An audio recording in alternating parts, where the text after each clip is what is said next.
Charged me $200,000 just for this Cuban. This Cuban is like 1,100 grams. It's chunky, real big. I really can't have this on for longer than 3 or 4 hours. My neck started hurting. You know, you might find a regular Cuban for 50 or for 100 maybe, but you know, it's 200 just for a kilo. What's the pendant for? 3, just for the pendant. Right here, this is Antarctica. This is the big boy. This is the steam called it Antarctica. This is the chandelier. But I might have seen Phil DJ Cali with this on. Just that big boy, you know. How much is it? 2 million. Yeah. So look, I do want to do a BMF film because you've been entertained by a lackluster, small budget series. Now it's time to do a big budget film. Which director? Shout out to my homie F. Gary Gray, Antoine Foucault, what's up? Tarantino, it's a lot of legends. This is gonna be big, I can feel it. I'm just talking. Hold up, Rick Ross just pulled off one of the boldest moves in hip-hop business history. He's inked a whopping $120 million deal with Big Meech, snatching full creative control over all future BMF projects. We're talking films, TV, merch, and documentaries, all now under Rose's wing. And guess who's not invited to the table? 50 Cent.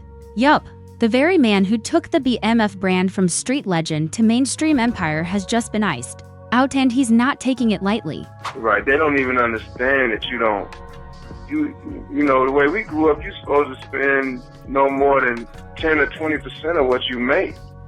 You know what I'm saying? Insiders close to 50 say this deal blindsided him. He didn't see it coming and feels flat out betrayed by Big Meech, a man he championed for years through the hit Star series. Rick Ross? He couldn't resist the flex. He fired off a cryptic big post: real bosses move in silence until it's time to collect. And 50? He clapped back hard, calling out the disloyalty at its finest, reminding fans, "I made BMF global, this is the thanks I get, the industry's buzzing." What we're looking at could be one of the nastiest power feuds yet, with Meech caught dead center, and now Big Meech is firing back, accusing 50 of using Lil Meech as a pawn, stoking division between father and son to tighten his grip on the BMF legacy. What started as a business split is now an emotional war zone, and it's spiraling fast. You could have something. He was able to do it because, you know, like financially, I was supporting the idea, and I believe he could do it.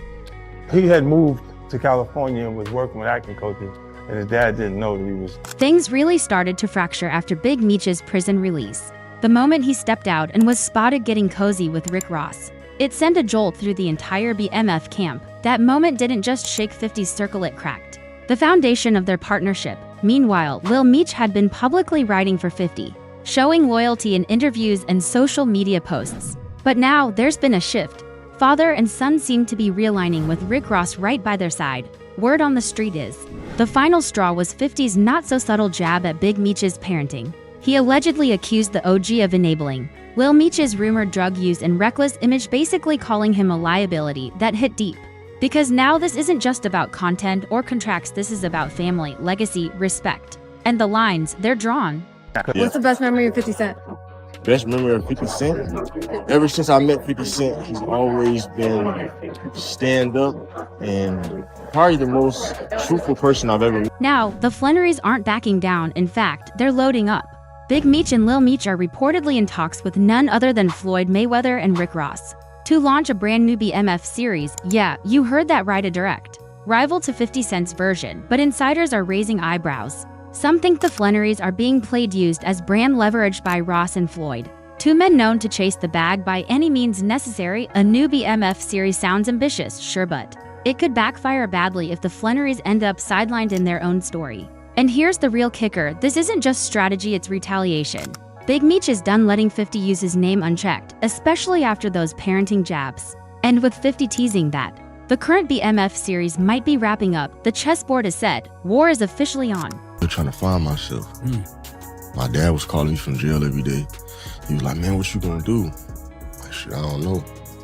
I always knew I wanted to be my own person. It's just hard, you know, to live up to my dad's name. And he called me one day, he's like, "Man, they looking at Terrence Howard and Nipsey Hussle. And I don't know if you're gonna be able to play me, but you gotta go to acting class so you can get ready." So I met 50. 50 put me in acting classes for 2 years in LA. Invested in me, paid for the acting class. I had to go every day, 2 times a day, 5 days a week. In the morning, in the afternoon, come back home, study again, do the same thing the next day. Wow, a ball player. Yeah, but I put in the work though, and it showed me that 50 couldn't get me the job. I had to get myself the job. My dad couldn't get me the job. They would have hired somebody else that already had acting experience. I had no experience. So I was coming from... Realizing just how deep the rift had grown, Lil Meech reportedly went into full damage control mode. According to insiders, he reached out to 50 Cent directly, trying to explain that the now viral photo of Big Meech and Rick Ross, the same image, that lit this whole thing on fire, wasn't a betrayal, just a business arrangement. But 50 wasn't buying it. Lil Meech tried to clear the air with a private message. ALLEGEDLY telling 50, Ross helped my dad out financially while we waited for the next season to start. He even added, I'm confused by all this online drama, man, I'm someone you actually know. It was a heartfelt attempt, but it landed on cold ears. 50's response, ice cold. He didn't even address the message head on. Instead, he cryptically questioned whether there even would be a next season, strongly hinting that Lil Meech's time on the BMF series might be done. Then came the dagger, a brutal public statement where 50 mocked Lil Meech's future in entertainment, joking that he'd be better off on Love and Hip Hop Atlanta, and even tagging Mona Scott as if he was lining up the gig himself. Petty, maybe, calculated? Absolutely, but 50 didn't stop there. He circled right back to Big Meech and Rick Ross, this time by digging up a throwback clip, allegedly showing Lil Meech with Ross's daughter, Toy Roberts. He reposted it, using it as ammo to frame both men as failed father figures, questioning their guidance and values. The message was loud. This beef had moved way beyond contracts. This was now about legacy and manhood. Then came the knockout. 50 called out Rick Ross directly, questioning where he was when Big Meech was deep in his legal battles. Where was Ross when Meech was fighting for his freedom, he asked. Why didn't he send him to acting school if he really believed in him? These weren't just rhetorical digs, they were surgical strikes, meant to crack the foundation of Ross's new alliance with the Flannerys, and the public noticed. To solidify his stance, 50 reminded everyone loudly that he's the one who kept BMF alive when everyone else vanished.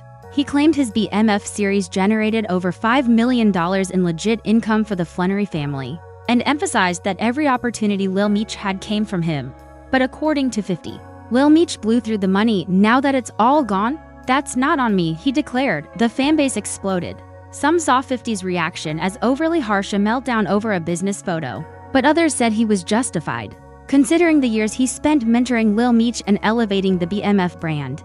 From prison talk to primetime TV, either way, the lines are drawn and the drama only getting messier. The fallout wasn't just confined to fans. Industry voices began chiming in, and Boosie didn't hold back. The Baton Rouge rapper added his fire to the blaze, taking issue with how Lil Meech responded to 50 Cent's very public disappointment. According to Boosie, Meech's text message came off weak to calm to polite, and way too soft for a moment this intense. He argued that when a father figure like 50 gets dragged in public, you don't just send a respectful clarification, you ride. If it had been him, Boosie said, the message would have been blunt, passionate, and possibly explosive. His comments didn't just stir the pot, they exposed deeper cracks, generational respect, blurred family ties, and the complicated dance between loyalty and branding when the world is watching. As the debate heated up, 50 doubled down hard. He reposted Boosie's interview with a savage caption that left no room for misinterpretation. I did more for Meech than anyone in his life. In that one line, 50 sent a clear message: loyalty ain't about blood, it's about what you actually do when it counts. He took it a step further, adding that if Lil Meech ever got locked up again, he'd be the first person Meech would call. Not Ross, not Big Meech, him. Then came the bombshell. Actor Russell Hornsby, who's been part of the BMF show since day one, allegedly witnessed Lil Meech visibly intoxicated during a weapons training session. The drama got real when Meech started vomiting on set, forcing production to halt when confronted. He reportedly confessed to having whippets, yes, nitrous oxide inhalants in his car.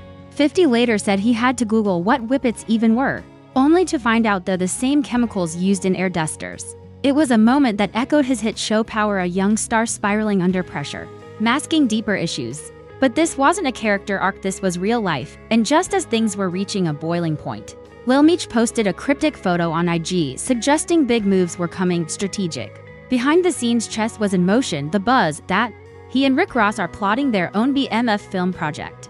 But there's just one major problem: they can't legally touch it.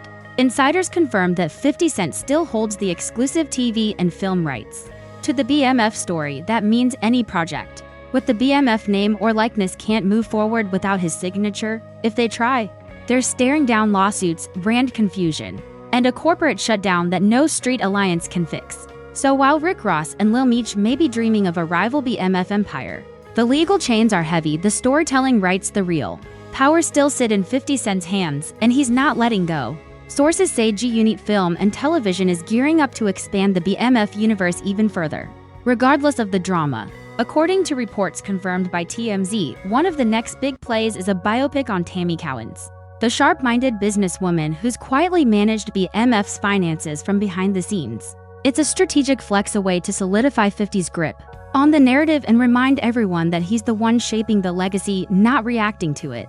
At the end of the day, this isn't just a feud, it's a war for control over culture, legacy, and power. And as the dust settles, one truth is undeniable: you can post all the cryptic quotes you want, but when it comes to the BMF story, 50 Cent still holds the pen. As 50 Cent pushes forward, something undeniable is happening. Public support is swelling in his favor.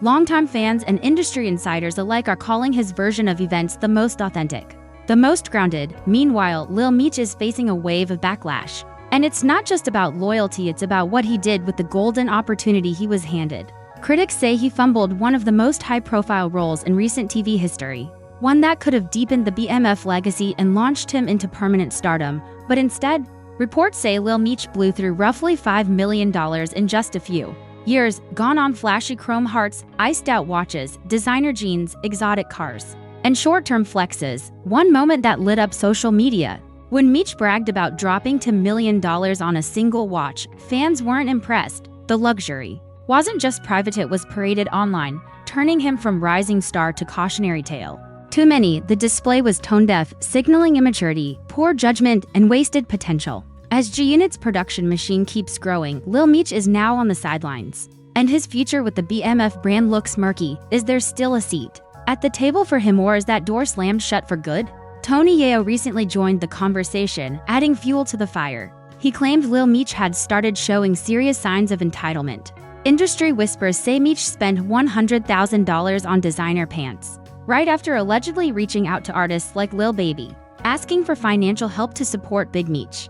That contradiction struck a nerve. Just weeks earlier, Meech was publicly riding with 50, distancing himself from Ross. Now, he's reportedly partnering with Rick Ross and Floyd Mayweather, the very people long seen as 50's biggest rivals. This sudden shift raised red flags everywhere. Was this loyalty ever real, or was it strategy all along? And now, the stakes are even higher.